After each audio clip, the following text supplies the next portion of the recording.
মা, তোমার বয়স বেশি হলেও তোমার ভিতরে এখনো অনেক টাইট। আমি একটু করলে আর পারব না মা। তোমার ভিতরে এত গরম কেন? আমার এটা তো পুড়ে যাবে। তোমার ভিতরে কি পানি ছেড়ে দেব? আমার নাম সুনিতা এবং আমার বয়স ২৯ বছর। আমি একজন সাধারণ নারী, কিন্তু আমার ছোট্ট জগতে সুখে আছি। আজ আমি তোমাকে আমার এবং আমার ছেলের এমন একটি ঘটনা বলতে যাচ্ছি যা আমার জন্য কখনো ভুলার নয়। কয়েক বছর আগে আমার স্বামী আমাকে ছেড়ে চলে গিয়েছিলেন। তিনি একটি ২২ বছর বয়সী মেয়ের সাথে পালিয়ে গিয়ে তার নতুন জীবন শুরু করেছিলেন। এটি শুনে হয়তো তুমি ভাববে, একজন ২৯ বছর বয়সী পুরুষ কিভাবে তার স্ত্রীকে একটি নতুন মেয়ের জন্য ছেড়ে দিতে পারে? কিন্তু মনে হয় আজকাল যুগে এমন যে মানুষ নিজের হৃদয়ের টানকেই সবকিছু মনে করে। যাই হোক, এখন আমি আমার গল্পে আসছি। এটি একটি সকালের কথা। আমি এবং আমার ছেলে, যাকে আমি এখন থেকে অজয় বলবো, আমরা মাঠে ভুট্টার ফসলের যত্ন নিচ্ছিলাম। দুপুর হতে না হতেই আকাশে ঘন কালো মেঘ জমে উঠল। কিছুক্ষণের মধ্যেই তীব্র বৃষ্টি শুরু হয়ে গেল এবং আমরা মাঠেই আটকে গেলাম। কাছে একটি পুরানো সেচ ছিল, যা মাঠের সেচের জন্য তৈরি পাম্পের ওপর নির্মিত ছিল। আমরা দুজনেই সেখানে আশ্রয় নিলাম এবং বৃষ্টি থামার অপেক্ষা করতে লাগলাম। ধীরে ধীরে দিন ঢলে পড়ছিল এবং চারপাশের এলাকা নির্জন হয়ে গিয়েছিল। সবাই নিজ নিজ বাড়িতে চলে গিয়েছিল। বৃষ্টি এখন হালকা হচ্ছিল, কিন্তু আমার কাপড় সম্পূর্ণ ভিজে গিয়েছিল। ঠান্ডায় আমার হাত পা কাঁপছিল। আমি আমার ভিজে কাপড় সামলানোর চেষ্টা করলাম। ঠিক সেই মুহূর্তে অজয়ের আচরণ কিছুটা অদ্ভুত হয়ে গেল। সে অস্থির লাগছিল, তার শ্বাস দ্রুত হয়ে গিয়েছিল এবং সে আমাকে অদ্ভুত দৃষ্টিতে দেখছিল। তার এই আচরণ দেখে আমিও কিছুটা ঘাবড়ে গেলাম। আমি বুঝতে পারছিলাম না যে হঠাৎ তার কি হয়েছে। আমি তাকে জিজ্ঞাসা করলাম, অজয়, কি হয়েছে? তুমি ঠিক তো? কিন্তু সে কোনো উত্তর দিল না। সে শুধু আমাকে এমনভাবে দেখতে লাগল যেন কিছু বলতে চায়, কিন্তু তার জিভে তালা লেগে গেছে। বৃষ্টি এখন ফোঁটায় ফোঁটায় পরিণত হয়েছিল, কিন্তু আমরা তখনও সেই সেরেছিলাম। আমি ভাবলাম, সম্ভবত ঠান্ডার কারণে সে অস্বস্তি বোধ করছে। আমি তাকে আমার দিকে ডাকলাম এবং বললাম, সম্ভবত তোমার ঠান্ডা লাগছে, এখানে আমার কাছে এসে বসো। সে ধীরে ধীরে আমার কাছাকাছি এলো। আমি তাকে জড়িয়ে ধরলাম যাতে সে কিছুটা উষ্ণতা পায়। আমিও ঠান্ডা অনুভব করছিলাম, কিন্তু সেই মুহূর্তের অদ্ভুত পরিস্থিতি আমাকে আরও অস্বস্তিতে ফেলেছিল। কিছুক্ষণ পরে বৃষ্টি প্রায় থেমে গিয়েছিল। আমি ভাবলাম, এখন বাড়ির দিকে যাওয়া উচিত। আমি আমার কাপড় সামলালাম এবং তাকে বললাম, চলো অজয়, এখন বাড়ি যাই। ও সে নিঃশব্দে উঠে দাঁড়াল এবং আমরা দুজনেই মাঠ থেকে বেরিয়ে পড়লাম। পথে আমি ভাবছিলাম, শেষ পর্যন্ত তার কি হয়েছিল, সে কেন এমন আচরণ করল। আমি সিদ্ধান্ত নিলাম যে বাড়ি পৌঁছে তার সাথে খোলামেলা কথা বলবো, যাতে সবকিছু পরিষ্কার হয়ে যায়। বাড়ি পৌঁছেই আমি তাকে জিজ্ঞাসা করলাম, অজয়, সেই সময় তুমি এত অস্থির কেন হয়ে গিয়েছিলে? কি হয়েছিল? সে কিছুক্ষণ চুপ থেকে ধীরে ধীরে বলল, মা, আমাকে ক্ষমা করে দিও। আমি বুঝতে পারিনি যে আমার কি হচ্ছিল, শুধু এক অদ্ভুত অস্থিরতা হচ্ছিল। তার কথা শুনে আমি কিছুটা স্বস্তি পেলাম। আমি ভাবলাম, সম্ভবত সে সেই সময়ের পরিবেশে অস্বস্তি বোধ করেছিল। আমি তাকে সান্ত্বনা দিলাম, কোনো সমস্যা নেই বাবা, যদি কখনো এমন কিছু অনুভব করো আমাকে সঙ্গে সঙ্গে বলবে।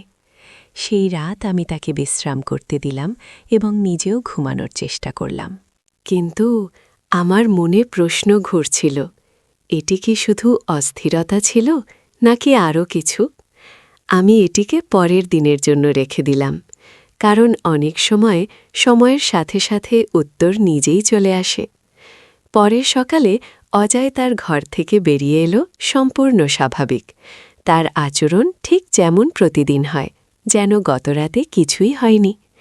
আমি ভাবলাম, সম্ভবত এটি সত্যিই এই মুহূর্তেই ব্যাপার ছিল এবং এ নিয়ে বেশি চিন্তা করা ঠিক নয়। দিন কেটে গেল এবং আমরা আমাদের দৈনন্দিন কাজে ব্যস্ত হয়ে পড়লাম, কিন্তু আমার মনে সেই প্রশ্ন কোথাও না কোথাও থেকে গেল। একদিন সুযোগ পেয়ে আমি তার সাথে হালকাভাবে কথা শুরু করলাম। অজয়, তোমার কি মনে আছে সেই দিন মাঠে কি হয়েছিল?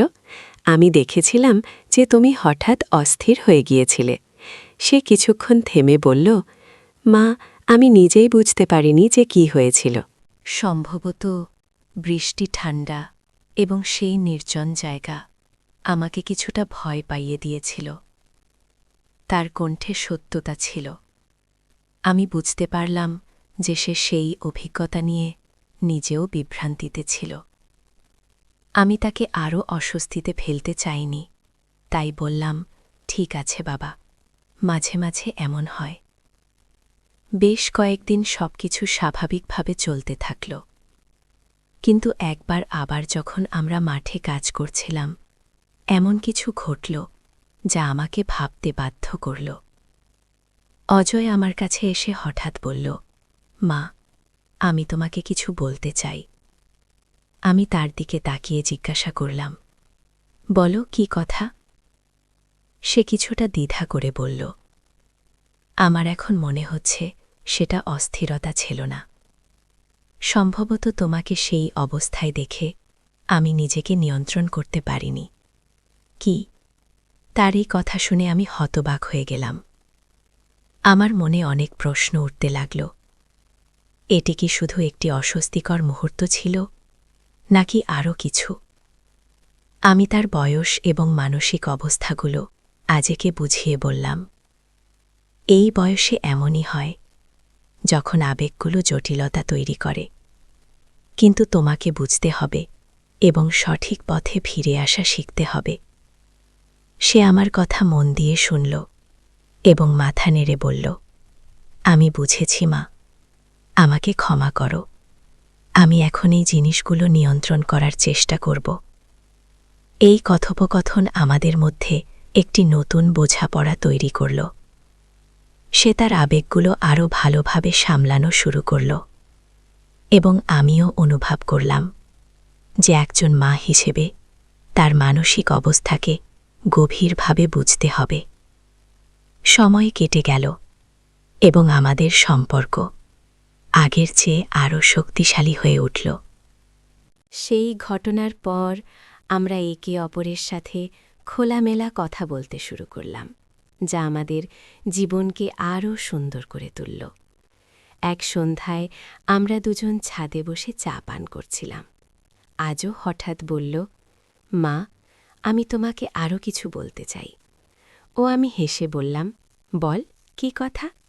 সে একটু গম্ভীর হয়ে বলল, সেদিন তুমি আমাকে যা বুঝিয়েছিলে তার জন্যে আমি তোমার খুব কৃতজ্ঞ।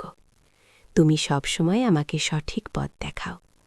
কখনো কখনো আমার মনে জটিলতা তৈরি হয়, কিন্তু তোমার কথা আমাকে স্পষ্ট করে দেয়। কি তার কথা শুনে আমি খুব খুশি হলাম। আমি বললাম, বেটা, কোনো আবেগই ভুল নয়, শুধু তাকে সঠিকভাবে বুঝতে এবং প্রকাশ করতে হবে। কুশের সম্মতিতে মাথা নেড়ে বলল, মা, আমি এখন চেষ্টা করব আমার আবেগগুলো বুঝতে এবং সঠিকভাবে প্রকাশ করতে। গুয়েই কথোপকথনের পর আমি অনুভব করলাম যে আজও সত্যিই বড় হয়ে উঠছে। আমরা তার ভবিষ্যৎ পড়াশোনা এবং স্বপ্ন নিয়েও দীর্ঘ আলোচনা করলাম। সেই ঘটনাকে পেছনে ফেলে আমরা জীবনে এগিয়ে যাওয়া শিখলাম। বছরগুলো পর একদিন আজও আমাকে বলল, মা, আমার পড়াশোনা শেষ হয়েছে, আমি এখন চাকরির জন্যে শহরে যেতে চাই। কি? এটা শুনে আমার মন একটু ভারী হয়ে গেল। একজন মা সবসময় তার সন্তানকে কাছে রাখতে চায়, কিন্তু তার চোখে উদ্যম এবং আত্মবিশ্বাস দেখে আমি বললাম, তোমার যা ভালো লাগে তাই করো, আমি সব সময় তোমার সাথে আছি। সে আমার পাশে বসে বলল, মা, তোমার কারণেই আমি আজ এখানে পৌঁছেছি। যখন তোমার সবচেয়ে বেশি প্রয়োজন ছিল, তুমি আমাকে সঠিক পথ দেখিয়েছ। গীতার কথা শুনে আমার চোখে পানি চলে এলো, কিন্তু তা ছিল খুশি এবং গর্বের অশ্রু। আমি তার পিঠে হাত বুলিয়ে দিয়ে বললাম, আমি সব সময় তোমার সাথে থাকব। তুমি যেখানেই যাও, তোমার খুশি আমার খুশি। কিছুদিন পর সে চাকরির জন্য শহরে চলে গেল। তার যাওয়ার পর বাড়িতে একরকম নিস্তব্ধতা ছেয়ে গেল। কিন্তু আমি সান্ত্বনা পেলাম যে সে তার স্বপ্নকে বাস্তবে রূপ দিচ্ছে। সে প্রায়ই ফোনে কথা বলত এবং তার নতুন অভিজ্ঞতা আমার সাথে শেয়ার করত। আমি তাকে সব সময় সঠিক পরামর্শ দিতে চেষ্টা করতাম। আমাদের সম্পর্ক দূরত্বের কারণে একটু বদলে গেলেও আমাদের পারস্পরিক বোঝাপড়া এবং ভালোবাসায় কখনো কমতি আসেনি। কয়েক বছর পর একদিন আজও আমাকে ফোনে একটি বড় খবর দিল।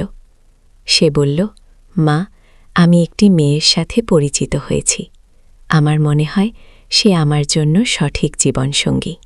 আমি তাকে তোমার সাথে পরিচয় করিয়ে দিতে চাই। কি এটা শুনে আমার খুশির সীমা রইল না। আমি তাকে আশীর্বাদ দিয়ে বললাম, আমি তোমার সিদ্ধান্তকে স্বাগত জানাই। তাকে দেখতে আমি খুব উৎসাহিত। কিছুদিন পর সে তার ভাবী স্ত্রী, যাকে আমি এখানে নেহা বলবো, নিয়ে বাড়ি এলো। নেহার সাথে পরিচিত হয়ে আমার মনে হল আজও সত্যিই একজন বুদ্ধিমান এবং প্রিয় মেয়েকে বেছে নিয়েছে। সে তার জন্য একদম সঠিক পছন্দ ছিল। আমরা শীঘ্রই তাদের বিয়ের প্রস্তুতি শুরু করলাম। বিয়ের দিনটি আমার জন্য অত্যন্ত বিশেষ ছিল। আজকে বর হিসেবে দেখে আমার বুক গর্ভে ভরে উঠল। সে এখন সম্পূর্ণরূপে বর এবং দায়িত্বশীল হয়ে উঠেছে। বিয়ের পর আজও এবং নেহা তাদের নতুন জীবন শুরু করল, কিন্তু তারা আমাকে কখনো একা বোধ করতে দেয়নি। আমরা সবাই মিলে একটি সুখী পরিবারের মতো থাকতে শুরু করলাম। আমাদের সম্পর্কের ভিত্তি, যা আমরা বছর আগে তৈরি করেছিলাম, এখন আরও শক্তিশালী হয়ে উঠেছে। এখন যখন আমি পিছনে ফিরে তাকাই, তখন মনে হয় জীবনে যতই সমস্যা আসুক, যদি ভালোবাসা, বোঝাপড়া এবং খোলামেলা আলোচনা থাকে, তবে প্রতিটি সমস্যার সমাধান সম্ভব। আমার এবং আজের মধ্যে এই গল্প শুধু আমাদের যাত্রায় নয়, বরং এটি এও শেখায় যে সঠিক সময়ে সঠিকভাবে কথা বলা সম্পর্কগুলোকে কতটা শক্তিশালী এবং সুন্দর করে তুলতে পারে।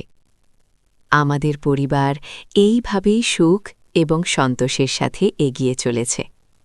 তো বন্ধুরা, এটা ছিল আমার গল্প। বল কেমন লাগলো? তোমার মতামত অবশ্যই শেয়ার করবে।